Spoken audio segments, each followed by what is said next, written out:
Beside it, a humble little stable. Many animals lived in and around this stable. There was an elderly brown cow with a worried look in her soft eyes. Dear me, I've never seen the inn as crowded as it is tonight. I'm lucky to have this warm bed for myself. A pretty young goat who wanted more than anything to take over the cow's bed peeked in the doorway. You no longer give milk, old cow, so you don't deserve that bed. And the sooner the innkeeper turns you out, the better I'll like it. Oh, someday you'll be old like me and not able to give any milk. And you won't care for the thought of anyone taking over your soft bed. Nah, I'll worry about that when and if the time comes. Blackie, the innkeeper's dog, who had been sleeping in a patch of sunlight in the yard, woke up just then. Oh, are you two arguing again? Not at all, Blackie, but I do think Mrs. Cow should know what the innkeeper has in mind. Moo, have you heard something? I certainly have. Well, what is it, Mrs. Goat? Nobody keeps secrets here in the stable. All right, I'll tell you. I heard our master say that he has no more room in the inn. And if anybody else comes in tonight, he's going to offer them the stable. Oh, me. I knew it would come to this someday. Now, Mrs. Cow, you mustn't worry. Maybe no one else will arrive at the inn tonight.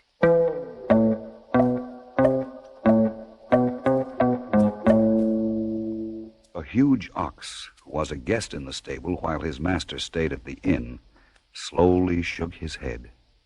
All day I've been pulling my master's cart along the road, and we passed many people on their way here to register for the taxes.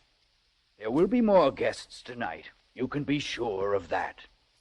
It was growing dark. Night was coming. The night that was to be the most wondrous the world has ever known.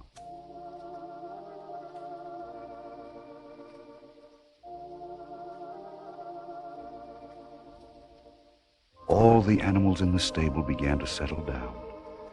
Two doves high up on the rafter closed their eyes and softly cooed each other to sleep. The old cow shifted herself on her bed of straw and closed her eyes. Mrs. Goat stretched out on the ground. This isn't too bad. Still, there's nothing better than a nice bed of straw, like Mrs. Cow's. The orange-colored cat, leaving the kitchen doorway of the inn, came over to the stable and sat down beside Blackie the dog. Meow.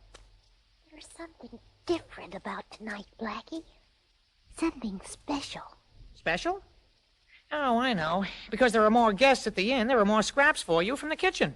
I must admit I'm well fed tonight, but that isn't what I mean. Well, what do you mean? Listen. Don't you hear it? Can't you feel it? There's something in the air, as if the whole world is waiting for it to happen, for something great to happen. Listen. Yes, now I do hear something. Oh, I'd better start barking the alarm. No, wait. It's a warm, friendly feeling in the air. Nothing to be afraid of. Nothing for you to warn against. Yes, but what is it? I don't know, Blackie. But it's coming closer. Sit here beside me and we'll keep watch together. Very well. As the dog and the cat watched from the stable doorway, a man came into the dark courtyard leading a small gray donkey. On the donkey's back sat a woman. The man led the donkey to the inn and gently knocked on the door. In a moment, the door was opened. The man asked the innkeeper for a room, explaining that they had traveled over the hills from Nazareth to the north, and that his wife, who soon would have a child, was in need of a place to rest.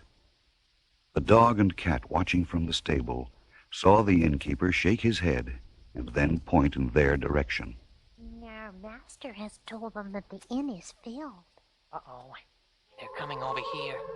We'd better wake up our friends. Shall I bark? No, you'll frighten the guests that are coming. Meow. Meow. Wake up. Wake up. Meow. What is it? What's wrong? What's that I hear? Oh, I was sleeping so comfortably that What's that unusual sound? It's just as I thought. More visitors. In the stable doorway, the man looked around and saw there was no room for his wife or himself. But the elderly brown cow, seeing how weary the woman looked, slowly hoisted herself to her feet. She must travel no further. I shall give her my bed. How can you bear to part with it? Can't you see how badly she needs a place to rest? But you never offered it to me. Stop arguing, Mrs. Goat, and get out of the way so that they can reach the bed. Oh, very well. The man, who was known as Joseph, led the donkey bearing his wife across the little stable floor to the cow's soft straw bed. Then, gently he lifted the woman, Mary, from the donkey's back and lowered her onto the straw. The little donkey blinked its large gray eyes. Thank you. Thank you for giving my mistress your bed. I'm glad that I was able to. I knew that bed would be taken away from you someday. It wasn't taken, Mrs. Goat. I offered it. But if you hadn't offered it, Quiet, all of you. Can't you see that our guests want to rest? Once more the animals settled down, with the old cow now sleeping on the hard ground with the goat. The doves went back to sleep on the rafter, and the cat and dog, standing outside in the cold, continued to wonder at the strangeness of the night. I've never seen the stars so near and bright. Nor I. And I've noticed something else. There isn't a sound now. There's nothing at all. Not a breeze or anything. Why do you think the night is so still? I have no idea. But I have a feeling we'll soon find out. Look, the lamps in the inn have been turned down. Now there's no light at all except from those stars. All of the animals in the stable were awakened at the same time as they heard the wondrous sounds which seemed to come from all around them, and even from the starlit heavens.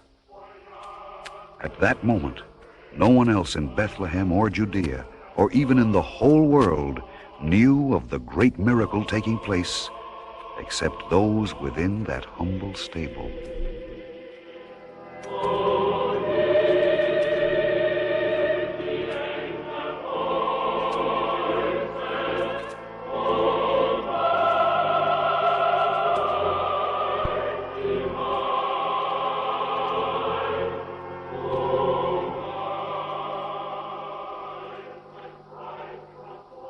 As Mary held the newborn babe in her arms, the old cow gently nuzzled the other animals. My manger can serve as a crib for the infant.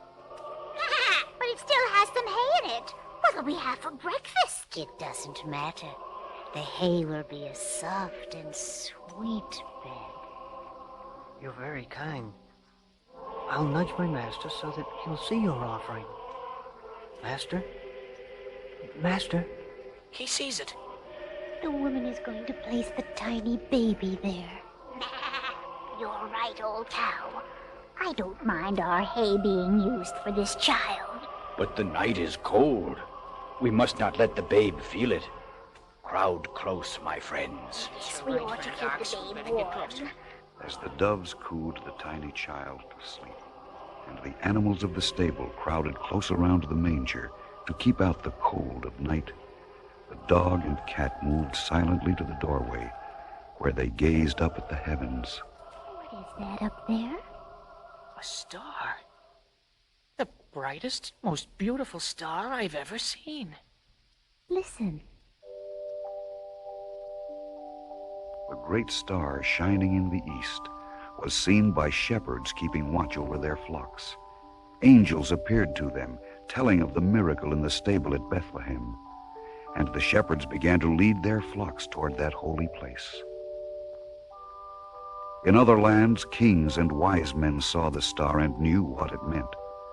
They mounted their camels, and carrying rich gifts of gold, frankincense, and myrrh, rode toward the east, following the great star. None of the animals in the stable slept that night. Instead, they provided a circle of warmth for Mary and Joseph and the tiny baby. With the star hovering above the stable, the first shepherd arrived, leading his flock.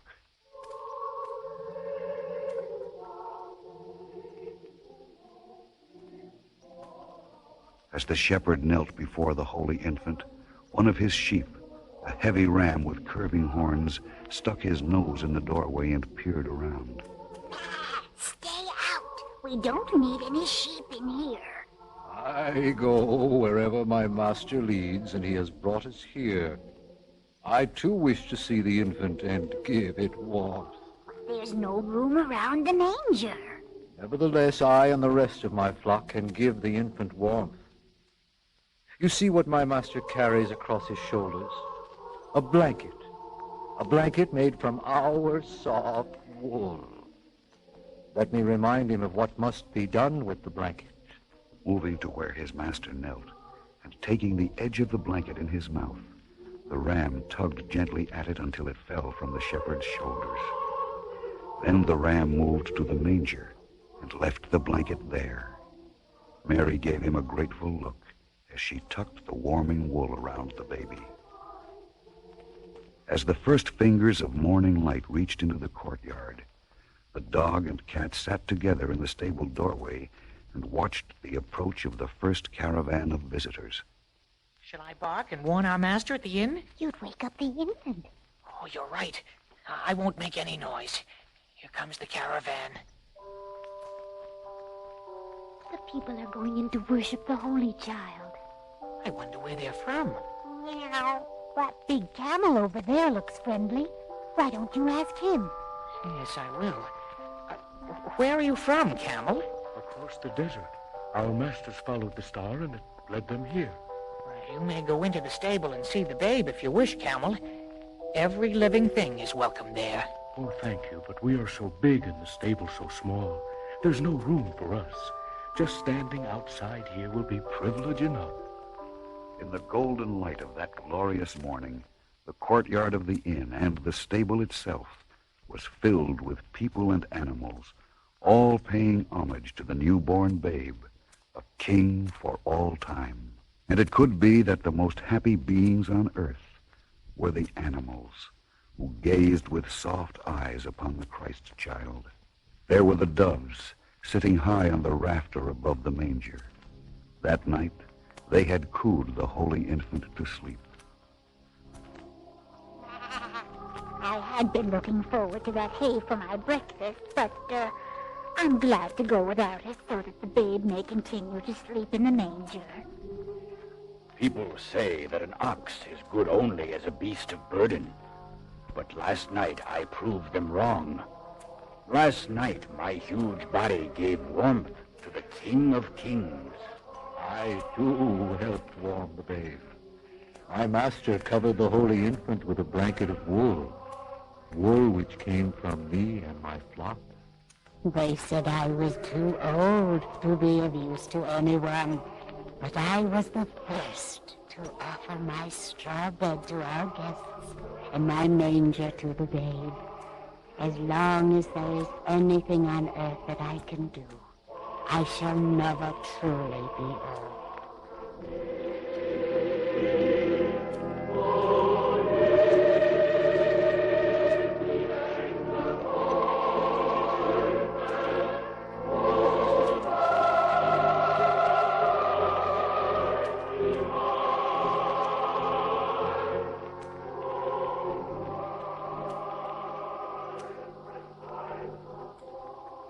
As for Blackie the dog and the orange-colored cat, they sat together over in a corner of the stable, where they were able to see not only all the visitors, but the newborn babe as well. Never again will our home here in the stable be the same, Blackie. I know. Nothing will be the same again. Anywhere in the world. And that's what happened long, long ago in that humble stable in Bethlehem on the very first Christmas.